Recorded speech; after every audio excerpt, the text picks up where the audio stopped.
Eh bien, Et bonsoir. Hier, il y avait un étudiant en doctorat de physique qui me demandait et c'est quoi le bonheur? Eh bien, je vais pouvoir lui répondre, parce que le bonheur, c'est d'avoir Laetitia et Serge pour pouvoir parler ensemble d'ésotérisme et de toutes ces belles choses. Ésotérisme au sens, si j'ai bien compris, de ce qui est le plus profond et de plus secret Ouais, plus intérieur. dans l'être de plus intérieur. Et ça me touche beaucoup parce que j'ai le sentiment que vous êtes deux personnes, ou nous sommes trois personnes d'ailleurs, qui canalisons beaucoup, qui sommes inspirés par par des choses. Et je voulais vous brancher là-dessus. Qu'est-ce que c'est qu'être inspiré? Par qui on est inspiré? Et c'est quoi canaliser? Et par qui? Qu'est-ce qu'on canalise, à votre avis? Honneur aux dames. Ah bah, Tu veux?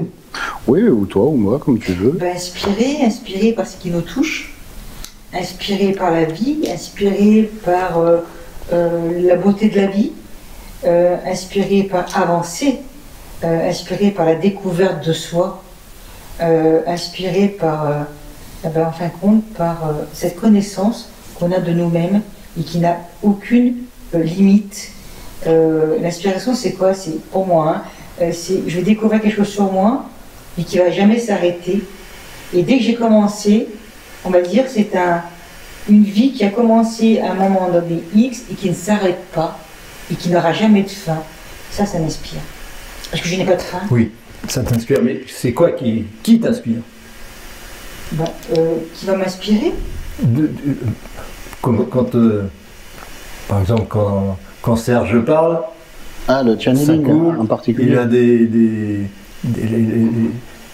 les mots viennent, à la limite, quand il a fini de parler, il ne se rappelle plus ce qu'il a dit. Oui, c'est ça. Et voilà. D'où vient cette... Ouais, moi, je peux faire la réponse à ce niveau-là. Plutôt, l'inspiration, je peux pas que ce soit elle. C'est une femme, donc elle est dans l'art, dans l'inspiration, etc. Et la partie, on va dire, un petit peu technique, je peux y répondre ou essayer de le faire. On pourrait presque dire que la canalisation, le channeling, c'est comme une source, c'est comme une rivière qui coule, et surtout c'est comme une cascade. Si on prend l'eau qui arrive en bas de la cascade, on peut dire d'où viens-tu? Alors l'eau qui est au bas de la cascade, elle dit de là-haut. Alors on va là-haut, on va voir l'eau qui commence à descendre, et on lui dit d'où viens-tu? Elle dit de plus haut. Alors on va chercher plus haut, on va chercher la source de cette cascade. Mais finalement, tout le long, c'est une cascade. Mais c'est vrai que la cascade à la fin, qui finit par une espèce de grande mare, hein, de lac, on va dire, hein, ou d'étang, cette eau-là est une eau qui s'est calmée, mais à la base, c'est une eau qui a coulé. Et maintenant, c'est pas parce qu'elle a terminé sa route qu'elle appartient plus à la source. Elle est reliée à la source du fait que l'eau continue à couler et vient frapper dans cette mare. Donc je dirais que moi, quand je channelise, je peux, si je le veux, parce que j'ai bien étudié la question, mais ça me plaît, ça me touche de près, je peux channeliser quelqu'un, si je veux. À ce moment-là, je demande à quelqu'un de l'invisible, comme on dit, quelqu'un qui peut être, même qui a disparu, qui peut être décédé, etc. Bien que Laetitia le fait bien mieux que moi à ce niveau-là, je peux channeliser par rapport avec un maître, un grand maître, comme on appelle, mais je peux aussi me couper de tout ça. D'ailleurs, je le fais de plus en plus. Au début, je channelisais avec des grands maîtres, et maintenant, je channelise avec la source. Donc, je suis la terminaison, je dirais. On va dire que de ceux-là qui parlent en ce moment jusqu'à tout en haut que ça envoie, je ne vois pas de différence. Par contre, moi, je me sens différent, je me perçois différent, parce que je suis en train de regarder l'eau couler. Mais l'eau qui coule peut me regarder et dire « Bon, ben tiens, je ne suis pas distinct ». C'est vrai que cette eau qui coule est plus profonde, plus immense que moi, donc elle a plus d'intelligence, elle a plus de conscience. Moi, je suis la petite mare de conscience. Elle en est non seulement la source, mais elle est aussi le lit, elle est tout. Elle est la coulée, elle est la cascade en entier. Donc je dirais que ceux-là qui channelisent et ceux qui est channelisé, ou la source, c'est qu'une seule et même chose. C'est une eau qui descend, c'est des grandes eaux. Moi, je suis tout en bas, elle commence tout en haut. Et au milieu, il y a cela, ce quelque chose que la psy-éso appelle le soi. Mais ça peut être la soi-conscience universelle, mais je ne peux pas dire que je suis la soi-conscience. Je peux dire que je suis un petit bout de soi-conscience, quelques litres d'un océan infini de conscience.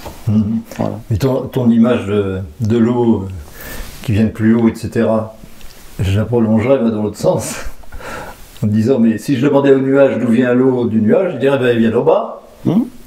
C'est l'évaporation de l'eau qui fait que je suis... Et on se fait inspirer par ce qui vient d'en bas. Tout à fait. Est-ce qu'il se passe autre chose que ce qui est en bas? Ben, je dirais que, puisque tu dis ça, je vais aller plus loin, parce que j'avais peur de trop développer, mais je vais le faire.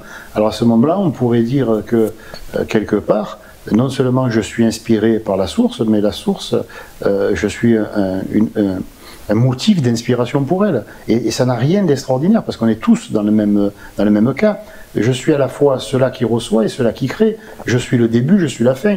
Parce qu'il n'y a pas, justement, là j'ai pris l'exemple d'une cascade, bon, une fois qu'elle coule, ça arrête de... Mais c'est vrai qu'on pourrait dire aussi qu'il va y avoir l'aspiration des nuages, les nuages vont reformer cette eau en montagne, etc.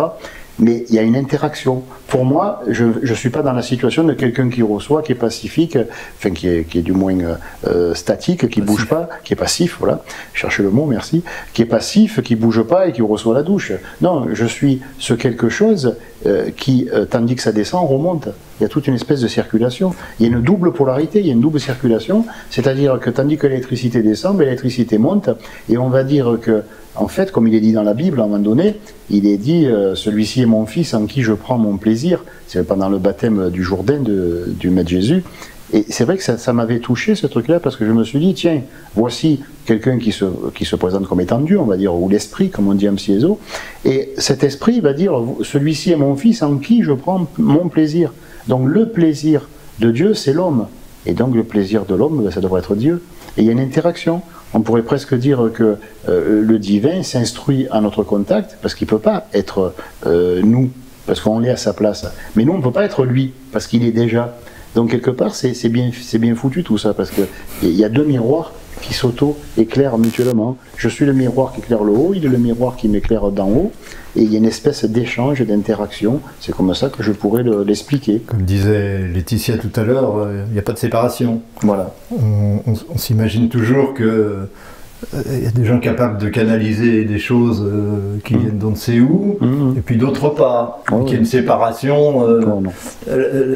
L'idée qu'on a souvent, c'est qu'il y a vraiment d'un côté les maîtres ascensionnés, je ne sais quoi, qui inspirent, et puis d'autre part un récepteur. Mais comme tu disais, il n'y a pas de séparation. Non, il n'y a pas de séparation. D'ailleurs, on a posé la question, parce qu'à travers Laetitia, parce que moi je capte des trucs, mais je peux les formuler. Mais j'ai moins au niveau visuel, j'ai moins les détails. Elle, par contre, elle ne veut pas canaliser de la connaissance pure, mais ce qu'elle veut canaliser, c'est des images, c'est des sensations, et ça, c'est vrai que dans les détails, elle est plus forte que moi, et elle va me dire, par exemple, tiens, il y a deux êtres qui viennent, qui me sourient, tu les sens? Je dis, non, je sens rien, mais je sais qu'il y a deux êtres, je le perçois. Et elle va me dire, ils sont comme ça, il y a un homme, il y a une femme, elle va donner les détails, et c'est vrai que chaque fois qu'on demande qu'est-ce qu'ils font là, ils disent simplement, on est un relais. Parce que ça vient de ce qu'on veut te dire, ça vient de haut, ce qu'on veut vous dire, ça vient de haut. Alors on n'était pas sûr que ça arrive jusqu'à vous, parce qu'on sait que vous avez vos problèmes de la vie de tous les jours. Alors on est un relais, on relaie de manière à renvoyer un peu plus d'énergie pour être sûr que vous captiez ça. Et en même temps, ces êtres-là nous ont avoué s'instruire en nous regardant. Ils nous ont demandé la permission de se mêler à nous dans la journée, de nous écouter parler, de nous regarder vivre. Est-ce que ça ne nous gênerait pas? On a dit non, au contraire, on les invitait, et ils étaient tout contents parce qu'on avait l'impression qu'ils apprenaient autant de nous que ce que nous, on pouvait apprendre d'eux. Et c'est vrai que tu as dit une chose qui est importante et que l'on explique en Cieso, et dans l'ésotérisme, tout le monde devra en parler. Il y a une chose qui est très importante, il n'y a pas les médiums d'un côté et les non-médiums de l'autre, il n'y a pas ceux qui peuvent channeliser, ceux qui ne peuvent pas, il y a simplement des gens qui se sont donné les moyens d'y arriver, et d'autres qui soit n'ont pas commencé à se donner les moyens, soit s'imaginent ne pas en être capables. Or, je dénonce cette idée, il n'y a pas les grands maîtres d'un côté et on va dire le peuple du reste. C'est pas comme dans la politique où il y a l'Élysée et que nous on est en bas. Non, non, il n'y a pas, on vote pour eux et après ils décident à notre place. Il y a simplement une communication. Ils veulent établir une communication qui est faite à partir du respect. C'est sûr qu'il ne faut pas les envoyer promener, mais de là à tout ce qu'on côtoie nous, si jamais, je pense que si jamais je les appelle maître, ils me mettent une baffe, ils me mettent une gifle parce qu'ils ne veulent pas. Ils veulent à tout prix que tombe cette espèce on va dire, d'habitude de croire qu'il y a le bas, on est bas, le bas c'est pas bon, et le haut c'est haut, et qu'il y a eux là, et nous on est là, et qu'on n'atteindra jamais leur niveau. Non, non, pour eux, ils nous considèrent comme leurs égaux. C'est nous qui avons peut-être un petit peu du mal à se visualiser comme étant comme eux. Mais eux, ils n'ont aucune difficulté à nous voir comme eux. Mais quand tu dis ça, on a quand même l'impression que c'est séparé. On a l'impression qu'il y a eux d'un côté, il y a nous, et puis il y a une communication qui s'établit entre des pauvres terriens et non, non, il n'y a pas... Non, il y a pas... Qu'est-ce que tu en penses ? Non, je trouve qu'il n'y a pas de différence. En fin de compte, c'est nous qui mettons une différence. Mais il n'y en a pas. Dans l'ensemble, il n'y en a pas du tout. Effectivement, on va dire, toi, tu vas faire de la métaphysique. Je trouvais ça ardu pour moi, difficile. Mais c'est moi qui me suis mis une limite à la compréhension. Sinon, je veux dire qu'au niveau de l'ensemble de l'humanité, il n'y a aucune différence. Toi, tu vas représenter une partie de moi qui a accès à ça, bah, tant mieux. Serge va avoir cette partie de moi, enfin une partie de moi, oui, qui a accès à la piézo d'une façon beaucoup plus mentale que moi. Et moi, je vais être cette partie, on va dire, plus psychique ou que tu n'as pas forcément développée. Mais on est un tout. Il n'y a pas de différence. Mais on est un tout. Ce qui fait que toi, tu as développé telle particularité, moi celle-ci, d'autres vont être très bons en tant que caméraman. Je serais incapable de rentrer là-dedans parce que c'est pas mon monde, parce que j'ai pas du tout étudié là-dedans, il le sera à ma place. Oui. Et là, on formera un tout. Et cette impression d'avoir... c'est une chose d'avoir développé des capacités, mais probablement que ça vous arrive d'avoir cette même impression. Moi, quand je parle, quand je fais une conférence ou des choses comme ça, je me lance dans quelque chose, une réponse, une question ou un développement, et puis à un moment je me dis stop, je ne sais pas ce que je vais dire derrière. Mais je sais qu'il y a la réponse, je ne sais pas ce que je vais dire. J'écoute, j'entends la réponse, et à ce moment-là je peux la dire. Et je suppose que vous avez... Et donc à la limite, c'est pas quelque chose que j'ai développé, mais c'est quoi? C'est qui? Quelle est cette source d'inspiration? Comment on peut la définir? Parce qu'il y a beaucoup de gens qui channelisent, qui canalisent, etc. Moi, je parle rarement de ça, évidemment. Beaucoup de gens disent, bon, si c'est pas canalisé, ça n'a pas de valeur. Même malgré ça, je n'en parle pas en général. Je dis pas ce que je canalise et pourquoi et comment, bien que je sache à peu près exactement de quoi il s'agit. Il y en a qui canalisent, qui croient canaliser comme on le dit généralement, des grands maîtres ou Jésus ou Saint Germain ou autre chose.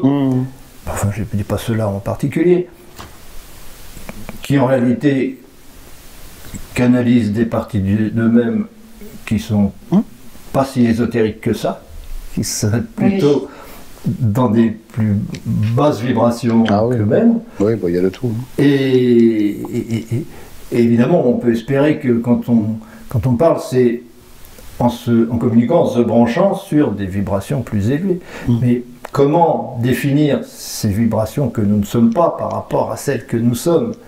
Où se situe-t-elle? Qu'est-ce que c'est que ce plan différent qui nous inspire? On va dire, il y a plusieurs façons de le voir. Au travers de la piézo, on va placer ça d'une manière légèrement extériorisée pour se faire comprendre. Parce qu'on ne peut pas non plus dire aux gens, si on peut, mais si on dit ça, bon ben voilà, ça s'arrête là. On ne va pas dire aux gens, c'est vous qui êtes la conscience, vous créez, projetez votre propre univers et tout est en vous. Donc de toute façon, vous ne pouvez pas vous connecter à autre chose que vous. Si on dit ça, on a fait le tour de la question en quelques minutes, et les gens vont dire, il a dit quoi là? Il toussait, qu'est-ce qu'il a fait? Voilà. Donc on ne peut pas le proposer comme ça, même si par ailleurs, en grande partie, c'est la meilleure façon de l'expliquer. Mais on peut avoir une approche qui va être, on va dire, avant de débouillanter les gens, on peut leur faire toucher du tiède, je dirais. Donc on va dire aux gens, voilà, quand vous canalisez, vous ne pouvez pas canaliser autre chose que vous-même. Mais attention, ce sont des parties de vous-même auxquelles non pas vous n'avez pas accès, non pas auxquels vous n'avez jamais eu accès, mais vous n'avez peut-être pas eu l'opportunité d'avoir accès. Parce que sur Terre, on est dans le linéaire. Sur Terre, on se lève tous les matins, on sait que c'est lundi. Après, on sait que c'est mardi, que c'est mercredi. On est obligé, pour que les gens ne perdent pas pied et ne partent pas dans des considérations un peu trop, justement, risquées pour leur vie de tous les jours, il faut atteler par terre, il faut coller par terre la connaissance. Il faut que la connaissance soit arrivée à un poids de 100 kilos. Parce que sinon, la connaissance, elle ressemble à un petit ballon, mais dès qu'on le lâche, elle part et elle pourrait amener un immeuble avec elle. Donc, il faut que la connaissance reste concrète, qu'elle reste tangible. Alors, on va dire aux gens, voilà, vous aurez peut-être l'impression un jour de vous contacter. D'ailleurs, c'est ce qui s'est passé une fois avec Laetitia. Une fois, pour s'amuser, elle dit, tiens, je vais me connecter au Maître Jésus. Et elle voit la planète Terre. Bon, pour quelqu'un d'autre, on va dire, c'est quoi cette histoire? Mais pour nous, ça a été un clin d'œil, on a remercié, on était content. On savait ce que ça voulait dire. On ne peut pas lancer comme ça dans l'air, dire ça, et s'arrêter là. Les gens vont dire, mais oui, mais ça veut dire quoi? On a vu la planète, on a vu... Mais parce qu'on ne peut pas contacter à un certain niveau d'infusion, je dirais, de la soi-conscience universelle, comme on le dit. On ne peut pas dire, je vais contacter le Maître Jésus. Tout ce qu'on va contacter, c'est l'idée que nous nous faisons du Maître Jésus. Oui, je trouve ça, par contre, très très clair comme symbole, vu que oui. Jésus, son principe, c'est d'être vraiment l'esprit de la planète. C'est ça. Et l'esprit de l'humanité tout entière. C'est quelque chose de collectif tout à fait. À ce niveau-là. Et est-ce que, quel lien vous faites entre ces sources d'inspiration? Je ne dis pas le concret qui nous inspire, mais je dis les inspirations qui nous viennent et qui nous descendent dessus sans qu'on les demande d'ailleurs, et l'au-delà. Quel rapport vous faites entre les deux? Est-ce qu'il y a un rapport entre les deux? Nous, finalement, on essaye de mettre le moins de barrières possible. Par contre, c'est vrai qu'au niveau, on va dire, de la dialectique, on est obligé de parler d'une manière linéaire. On ne peut pas parler en stéréo ou en multi-stéréo. On est obligé de placer les choses les unes après les autres. Ça fait que les gens peuvent croire que les choses sont étagées, qu'elles sont dans le temps et dans l'espace, alors qu'elles ne le sont pas à ce niveau-là. Mais pour nous, il n'y a pas de différence entre la soi-conscience et ce qu'elle contient. Mais quand on sait que la conscience, ou la conscience une et indivisible, elle contient tout, à ce niveau-là, pour nous, c'est plutôt un côté pratique. On va dire aux gens, vous vous branchez, on vous envoie quelque chose qui est utile à votre vie de tous les jours. Pas à votre vie spirituelle, parce que la vie spirituelle, vous pouvez vous en occuper une fois que vous ne serez plus dans un corps. Tandis que vous êtes dans un corps, occupez-vous de votre vie de tous les jours. Donc vous recevez une information qui est fiable, qui est viable. On peut s'en servir, elle marche, etc. Bon, la limite, peu importe là où on a capté. Maintenant, si on veut rentrer dans les détails, c'est vrai que ça peut être intéressant de savoir dans quelle mesure c'est pas moi, dans 10 jours, qui m'informe moi 10 jours avant. Voilà ce que je voulais évidemment, entendre. Oui, mais ça... Ce que je veux dire, c'est que ce qui nous inspire, à mon sens, c'est notre futur. Oui, comme l'au-delà, c'est notre futur. Pour moi, il n'y a aucune différence entre, ces deux idées-là, ces deux concepts-là. Oui. C'est parce que toute énergie vient du but, donc toute énergie vient de ce que nous allons devenir, et non pas dans l'absolu, non pas à l'infini, mais il y a des étapes intermédiaires qui nous sont utiles et qui nous tirent en avant. Et c'est le fait de nous tirer en avant qui est l'inspiration. C'est le fait de nous faire dire des choses qui dépassent ce qu'on est capable de dire, qui est l'inspiration. Le fait de nous hisser à un niveau vibratoire, habituellement, on n'arrive pas à rester dans la vie quotidienne. Et entre ça et l'au-delà, pour moi, il n'y a aucune différence. L'au-delà, lorsque on n'est plus inscrit dans un corps, lorsqu'on ne s'identifie plus à un corps, évidemment, on s'identifie à ce qu'on n'est pas encore, ce qu'on sera. Et c'est pour ça qu'on y est informé. C'est ça. Mais cela dit, on est obligé de revenir après avec un corps, puisque l'information ne fait pas l'évolution. C'est pas parce qu'on apprend des choses que ces choses vont nous faire gravir des échelons. C'est parce qu'on agit dans la matière que ces choses nous font gravir des échelons. Et ce fait-là de comprendre que toute channelisation est une channelisation avec son futur, et non pas avec des entités extérieures, puisqu'il n'y a aucun extérieur, comme disait Laetitia, il n'y a rien d'extérieur, évidemment, fait aussi qu'il est très facile de channeliser son passé, c'est-à-dire ses mémoires. Il n'y a pas de différence vibratoire entre les entités qui peuvent nous posséder et les mémoires. C'est le même style de densité vibratoire. Et évidemment, c'est plus facile. C'est plus facile de se brancher sur ce qu'on a déjà vécu Voilà. sur ce qu'on n'a pas encore vécu. Ce qui fait que 90% des channelings sont des channelings par rapport au passé, c'est-à-dire par rapport à des mémoires, par rapport à des entités qui profitent de la situation pour faire dire des choses qui sont d'ailleurs très justes, parce que évidemment notre connaissance elle est là, mais qui ne sont pas là pour, qui sont pas là pour nous hisser, mais pour nous pomper, pour elles se hisser à travers nous. Et là il y a une vigilance. Tout à fait, tout à fait. C'est vrai que, bon, après, la question est de savoir si tout le monde, à ce moment de notre prise de conscience, on va dire, planétaire, peut aborder ce sujet-là de cette façon-là. Par exemple, à une époque, moi j'ai essayé de parler, ça m'a pas très porté chance, mais bon, ça m'a été interprété, j'ai parlé de ce qu'on appelle les mages rouges. Et les mages rouges, c'est vrai que c'est un peu le côté phare vedette de l'époque. Alors le mage rouge, c'est quoi? C'est quelqu'un qui apparemment vient nous visiter en nous disant qu'il est dans le futur. Il vient du futur. Mais bizarrement, qu'est-ce qui nous est... On le regarde, on dit, je ne vous connais pas. Alors la personne sourit, elle va dire, non, vous ne me connaissez pas encore. Pas encore? Oui, peut-être dans le futur. Ouais. Mais pourquoi votre visage m'est familier? Et tu parles, le visage, c'est le même que le nôtre. C'est notre futur qui nous visite. Il va prendre le visage qui nous permet de le reconnaître, sinon on n'écouterait pas. Oui, mais pas de suite, justement, c'est ça qui est rigolo, c'est qu'il ne vient pas avec ce visage-là. Et petit à petit, on arrive à comprendre que cet être magnifique qu'on appelle les mages rouges, en fait, sont des, soi-disant des grands maîtres, tout ça. Mais ça, c'est expliqué lentement. Mais c'est vrai qu'il y a des gens dans le passé qui se sont dit, mais alors si mon futur me visite aujourd'hui, c'est aujourd'hui que je suis visité par mon futur, donc je suis déjà un grand maître. Et oui. Et oui, mais le problème, c'est que c'est pas à mettre entre toutes les deux oreilles, ça. Parce qu'il y en a qui vont le comprendre d'une manière un petit peu... Si l'ego va récupérer ça, c'est tragique. Et souvent, l'ego va récupérer ça. Parce qu'il y a la présence, justement, comme tu parlais, des mémoires. C'est pour ça, comme Siezo, maintenant, on ne parle plus des mages rouges, on ne parle plus que des grands maîtres ordinaires. Et ça permet aux gens d'avoir des modèles sous les yeux, et petit à petit, on leur fait voir qu'un beau jour, ils vont se passer, dans très peu de temps, ils vont se passer d'avoir affaire à des maîtres, des grands maîtres, tout ça. Et qu'est-ce qu'ils auront à faire? C'est à leur propre soi. Et petit à petit, graduellement, ils arrivent à admettre des choses qu'ils n'auraient jamais admises sur leur vie de suite. Tu vois, cet être que tu admires, qui est extraordinaire, ah ouais, j'aimerais être comme lui, ben en fait, c'est toi dans le futur. Tu es en train de te visiter dans le passé, donc il va te tirer vers lui. Voilà, la différence entre le soi et le moi. Voilà. C'est la différence entre ce que nous ne sommes pas encore et ce que nous avons été. Voilà. Et le problème, c'est que justement, au niveau de ces mémoires qui peuvent nous tirer en arrière, et c'est vrai que bon, je suis pas là pour critiquer les autres channeliseurs, mais je veux dire par là qu'il y a des gens, quand ils font un channeling, déjà, premièrement, on a l'impression qu'on s'endort en le lisant, parce qu'il n'y a rien de spécial. C'est vrai, c'est exact, mais on a l'impression, une fois qu'on a tout lu, qu'on était déjà d'accord avec. Donc si on était déjà d'accord avec, ça ne peut pas être le futur. Le futur, moi, doit m'interpeller. Le futur, il représente ce que, d'un point de vue linéaire, je n'ai pas encore acquis. Donc le futur doit m'impressionner. Le futur doit me faire faire « Waouh !» Mais si je dis « Oui, ça on connaît », alors ça ne peut pas être mon futur. Oui, c'est vrai, mais d'un autre côté, on le reconnaît. Voilà. On le reconnaît. Voilà. Qui « Ah !» Voilà. Je n'aurais pas été capable de le dire, mais je le savais. C'est ça. Voilà.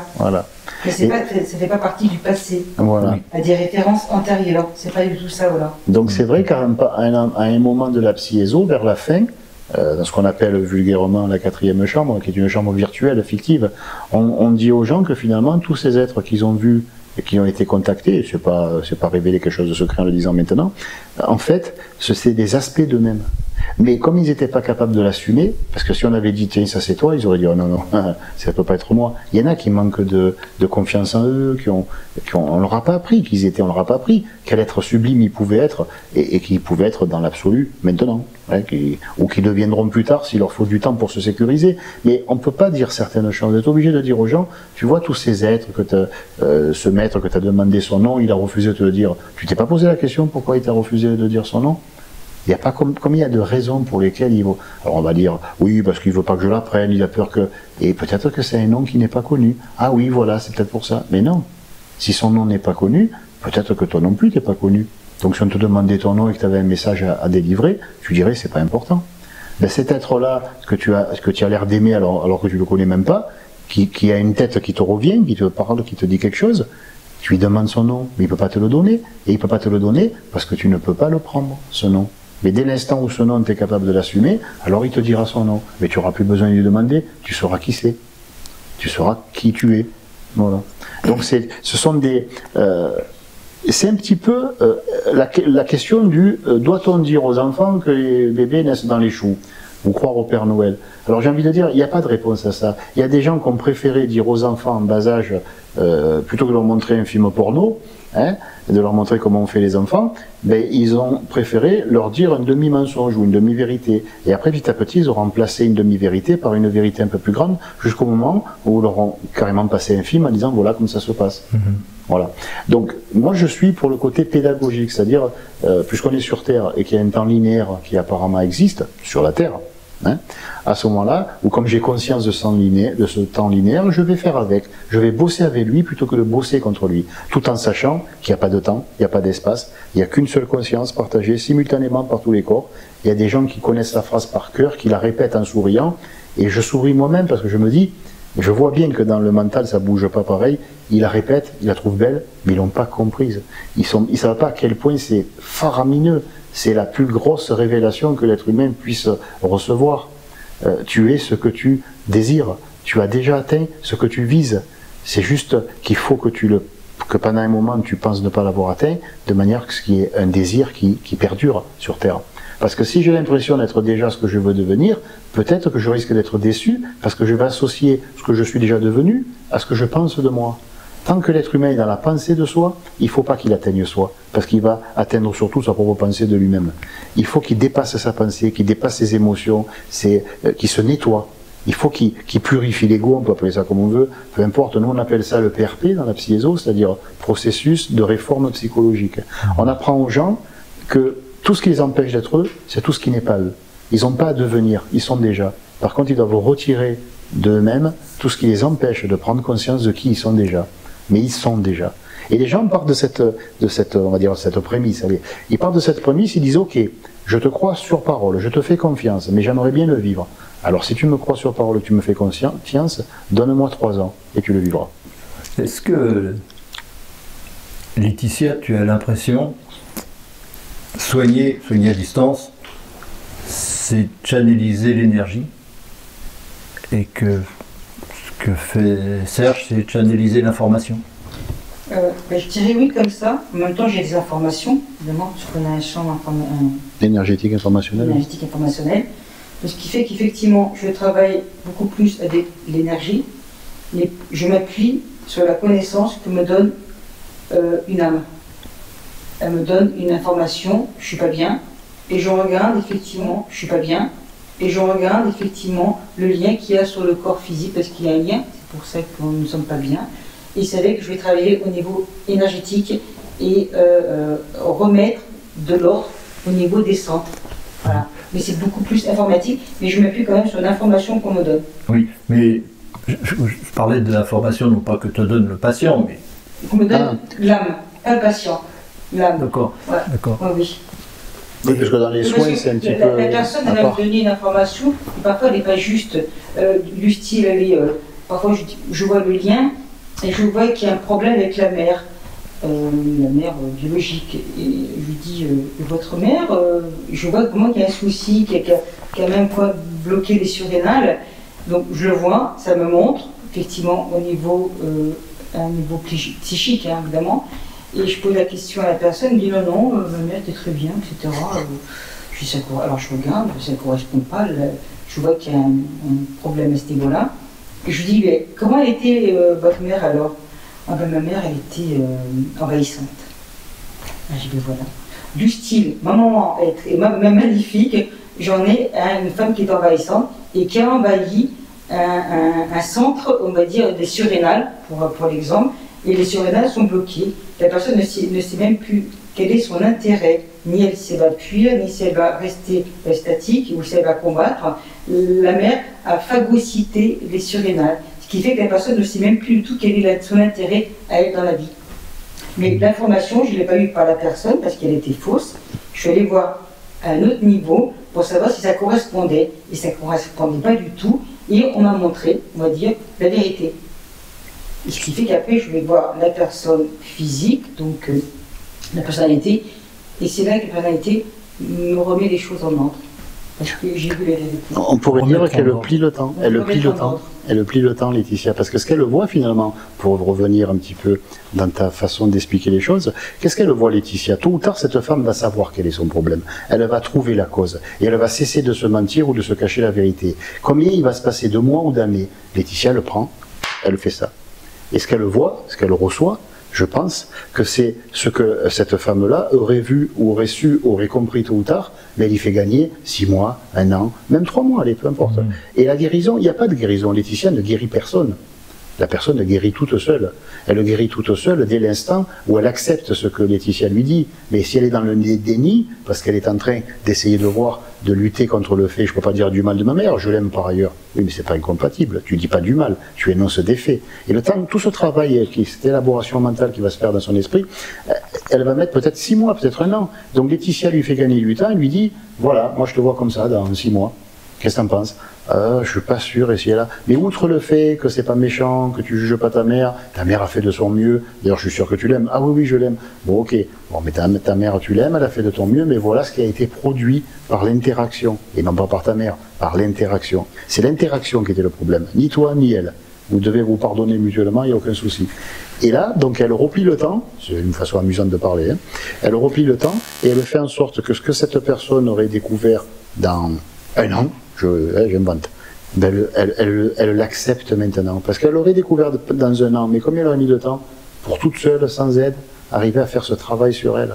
Donc là, elle lui permet de gagner du temps, tout simplement. Et je ne pense pas que Laetitia ait capté quelqu'un, un individu ou quoi. Je crois qu'elle a simplement capté le futur.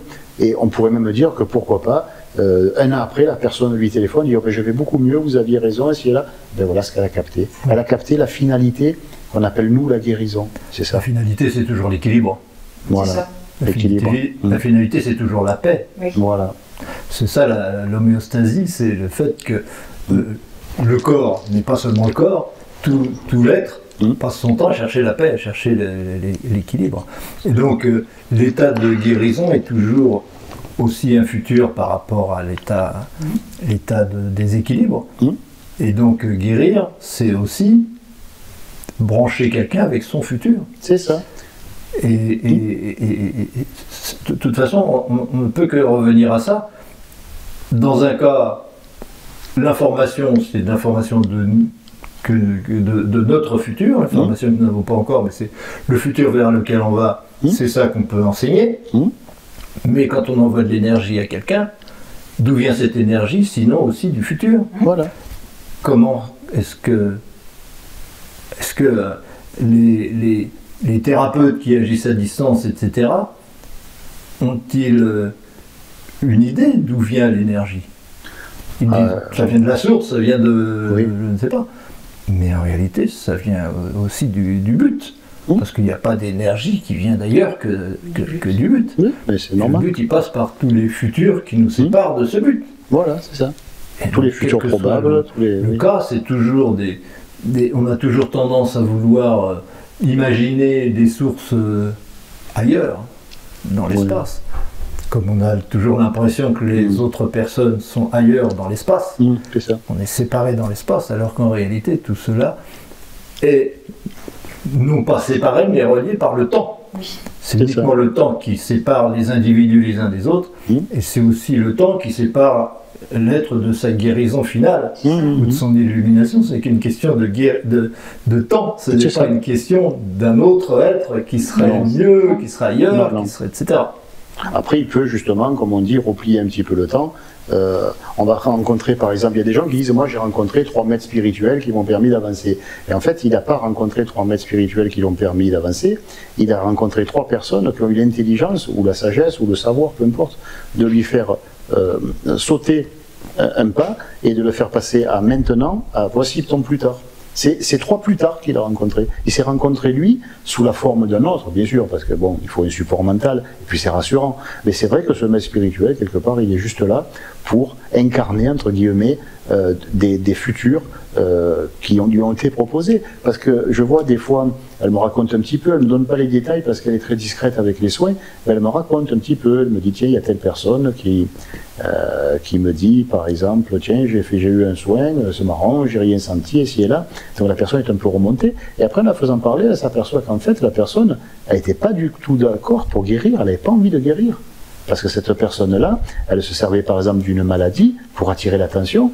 Alors Laetitia lui explique qu'elle peut attirer l'attention sans se rendre malade, même si par ailleurs la technique est utile. Justement, c'est ça qui est intéressant, c'est que le thérapeute, il est là pour amener la personne à ne plus se brancher sur les bénéfices secondaires qui sont liés à ses mémoires, à son passé, à ses peurs, etc. C'est ça. Et à se brancher sur son futur qui, lui, n'attend qu'une chose, c'est la guérison. C'est-à-dire Mais souvent, ça, j'ai aussi, je vois, on va dire, quand une personne vient me voir, je demande à voir son chemin. Et comme ça, je le vois, c'est son chemin. Et c'est vrai que c'est très beau. Et beaucoup de personnes sont occupées à écouter ce qui s'est dit dans son passé, les anciens, et l'esprit est là, mais c'est marrant, hein, et l'esprit est là, et il essaie de lui parler. L'esprit, ça va être le futur, qui va commencer au temps présent. Mais c'est le futur qui veut lui parler avec un grand E, l'esprit. Et bien, les trois quarts des personnes sont occupées au passé, à écouter ce qui s'est passé. Et bien, ils leur tournent le dos à leur futur. Oui. Et c'est là que je suis obligée de remettre de l'ordre, oui, et de leur mettre dans leur voix. Pour qu'ils puissent dire « Ah, mais l'esprit qui me parle ». Mais en même temps, il ne faut plus qu'ils soient intéressés par leur passé, leur mémoire, qui les empêche d'avancer. Mais quand tu as bien écouté leur mémoire, quand tu as bien écouté leur passé, quand tu as pu déverser tout ça, alors là, ils sont contents. Oui. Et ils te remercient, ils disent « Ah, j'ai enfin rencontré le bon thérapeute ». Non, ben là, c'est le mauvais alors. C'est le mauvais. Alors que quand on leur dit « Voilà où vous allez », oulala, ben, ils ont peur. J'ai rien compris, non, c'est pas question. Eh oui, c'est pas toujours facile. Oui, je leur dis qu'ils s'attachent à leur passé, à leur mémoire, à leur souffrance, à leur résistance. Bon, c'est vrai qu'au début, il y a une phase qui est comme ça. Mais si la personne est vraiment motivée à bouger, là, il y a comme un vide. Et là, le vide, là, je peux enlever les liens. Ouais. Et donc, qu'est-ce qui va faire que quelqu'un va se décider à bouger au lieu de rester attaché à son passé? Quel est le point essentiel qui va provoquer ce twist? Les trois quarts du temps, c'est pour eux, d'un point de vue physique, ça va être une délivrance. Quand j'ai une délivrance, ça veut dire qu'ils vont se sentir mieux, parce que j'enlève les liens au départ. Quand je fais une séance comme ça, je vais enlever des liens qui sont liés au passé. Ce qui fait que le flottement, au lieu d'avoir un lien qui est rigide, il va flotter. Vas-y. Mais tu peux les enlever. Mais est-ce que la personne, elle, a décidé de les enlever? Voilà, c'est pour Ou ça est-ce qu'elle a décidé de les garder? Qu'est-ce qui va faire qu'elle va s'y accrocher et finalement replonger dedans dès que tu auras tourné le dos? Ou qu'est-ce qui va faire qu'à partir de maintenant, elle est tournée vers son futur au lieu d'être tournée vers son passé? Qu'est-ce qui peut... Bah, qu'elle ait envie de bouger, je dirais. Qu'elle ait envie de bouger. Qu'est-ce qui fait qu'on a envie de bouger ou de pas bouger? Alors, ça, ça dépend de la personne. C'est que ici, elle va croire que c'est mieux qu'avant. Oui, si on lui propose mieux, déjà ça l'attend. Ouais. Si elle commence à avoir une vision de son futur, parce que parfois le futur, soit il est là, le futur, et la personne est ici. Bon, donc si elle est ici, elle n'y croit pas trop. Tout d'un coup, en enlevant des liens, le futur devient de plus en plus présent. Et là, elle commence à goûter la sensation de son futur présent. On va dire comme ça. Ouais. Et c'est là qu'elle commence à bouger en ayant beaucoup moins d'intérêt pour le reste.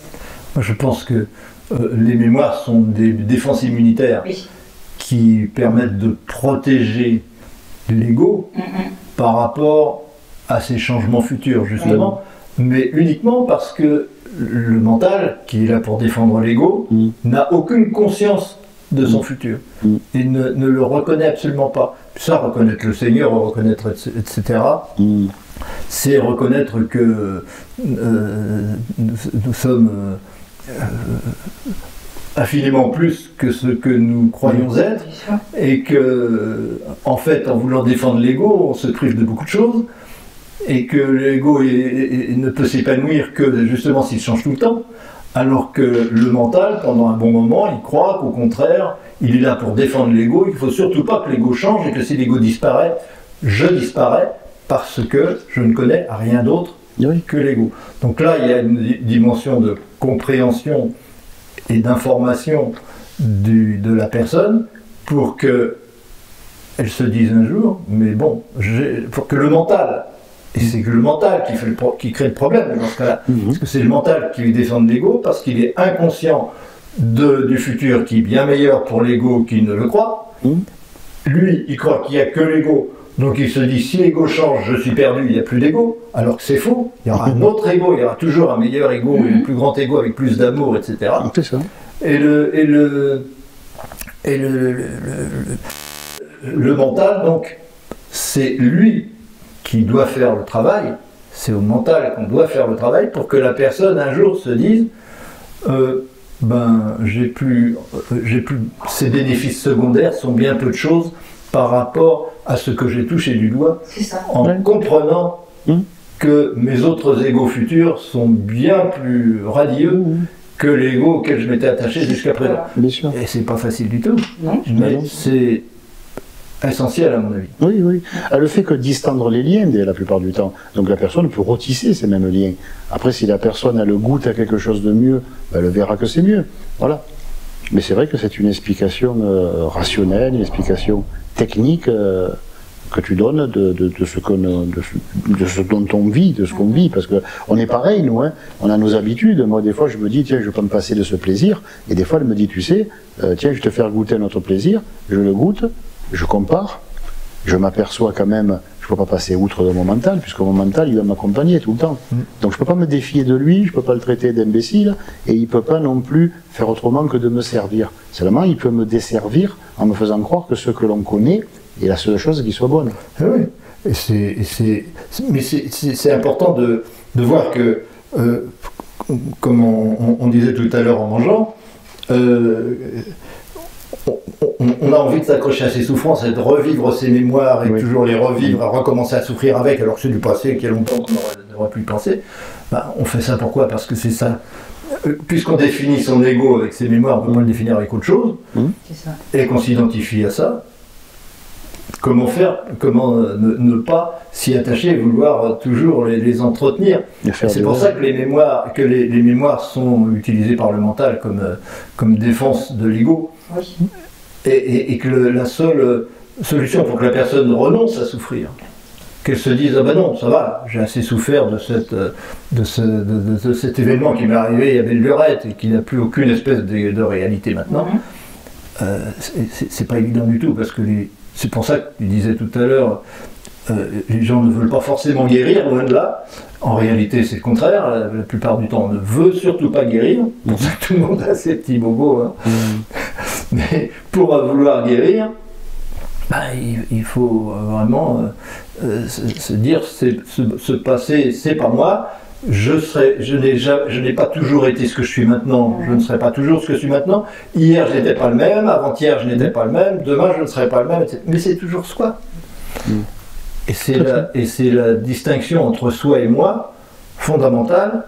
C'est l'ego, c'est une étape, une photographie à un moment donné. Si je me figeais là-dessus, je suis perdu, je vais mourir, je vais gagner ma vie à la sueur de mon front, tout un tas de choses, toutes les malédictions qui sont liées au fait de m'identifier à une image du moment, alors que ce que je suis, c'est la transcendance de tous ces égos, ce qui survit à tous ces égos, ce qui fait que tous ces égos existent, et qui a besoin de tous ces égos. Si je m'arrête à un en me disant il ne faut surtout pas que ça bouge, il faut que je reste cet égo-là et plus un autre, c'est sûr qu'on s'assure beaucoup de souffrance.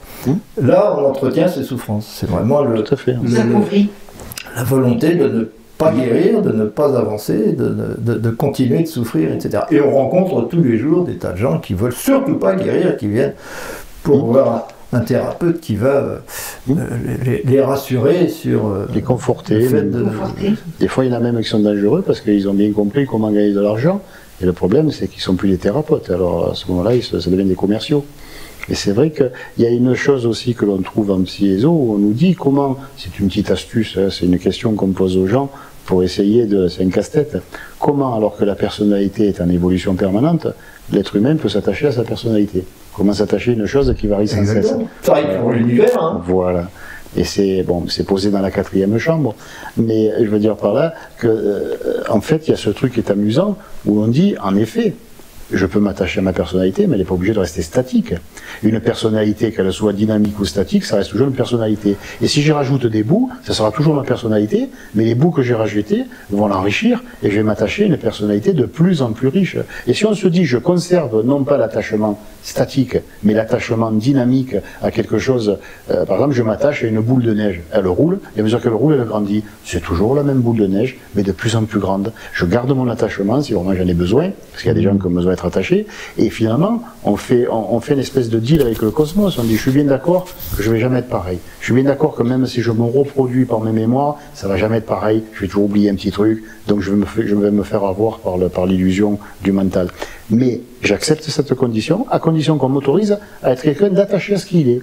Et là, le bon Dieu, s'il pouvait parler, il dirait, ben amen, alléluia. Tu vas t'attacher à qui tu es, et crois-moi, tu seras toujours quelque chose, mais de toute façon, ce quelque chose sera en évolution permanente. Et le seul attachement qui s'y est, c'est l'attachement au changement. Voilà, par exemple. C'est-à-dire accepter l'évolution. Je suis une évolution, je ne suis pas un état.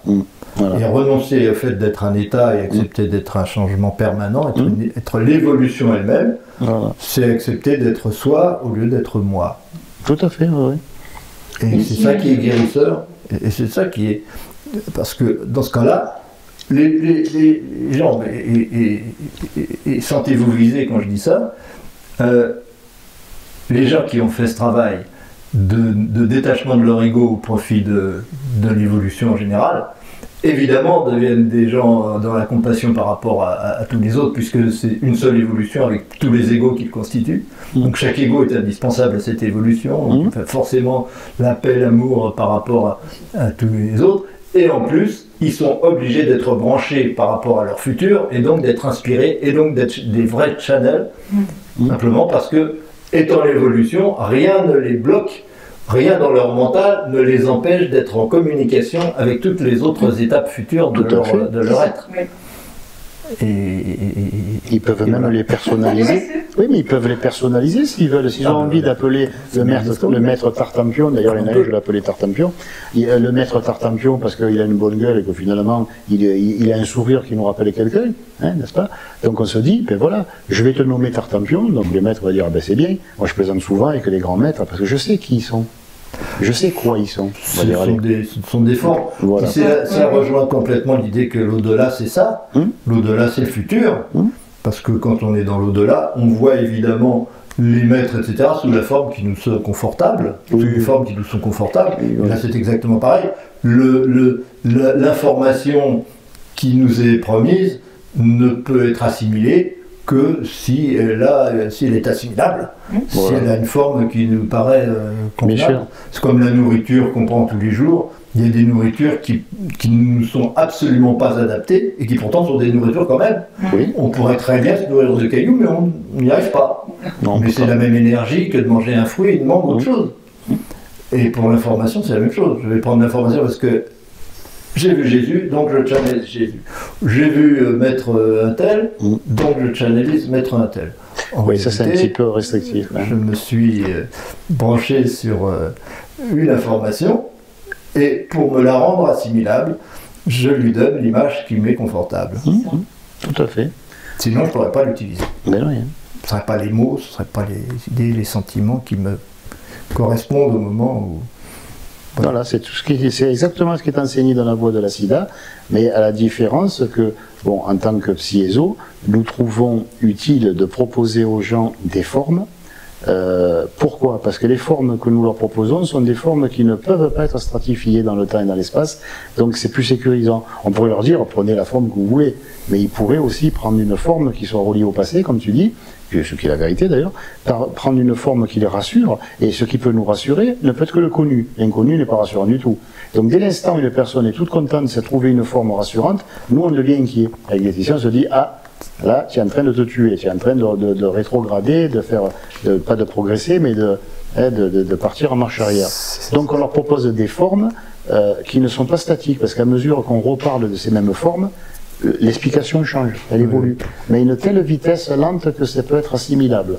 C'est-à-dire c'est à dose homéopathique. Les grands maîtres sont quoi? Et des fois les gens nous disent, les grands maîtres c'est quoi? Alors, la réponse, c'est ce que tu veux. Oui. Alors, bien sûr, il faut y tirer la tronche, parce que bon, s'ils sont débutants, ils se demandent qu'est-ce qu'on va en venir si on les prend pour des imbéciles.